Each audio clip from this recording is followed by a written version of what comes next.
Tanking Verzik has never been easier than what I'm about to show you. This is basically a browser-based simulator for P3 Verzik, meaning you can practice it freely without having to do entry mode top all the way to Verzik, just to practice a few hits here and there. And to be fair, entry mode top is a good way to practice it, right?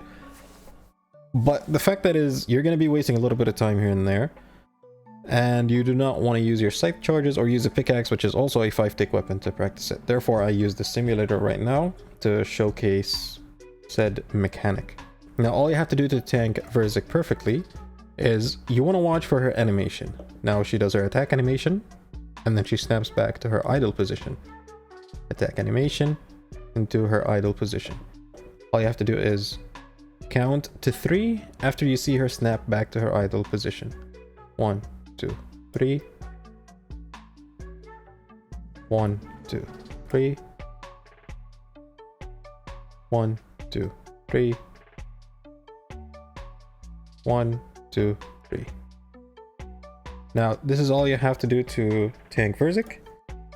Now, if you wanted, instead of, counting in your head, and you needed something to help you count ticks, then you have a metronome right here within the settings.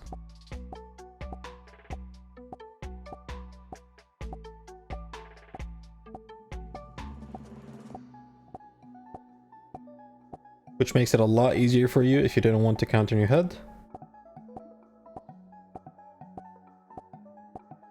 So this is pre-enrage. Now what about post-enrage? Post-enrage, I would always tell people to do 1 hit, run across, do 1 hit, and run across. Obviously not in a straight line. You want to alternate the path that you're running through.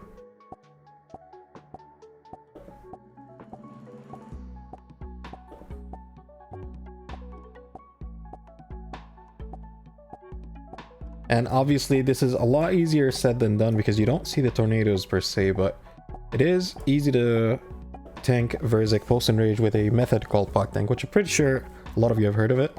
The method requires you to hit Verzik when your scythe is off cooldown, and at the same time, you want to avoid her melee attacks.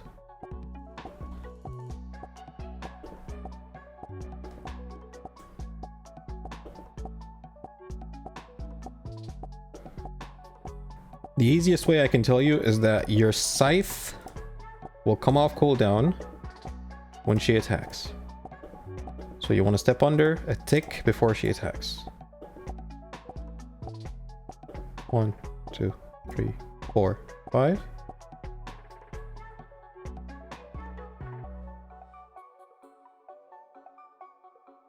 You will need to do a few things, which a lot of people are kind of overcomplicating on how to pogtank. You don't need to specifically take her to the northwestern side where it is apparently easier to do.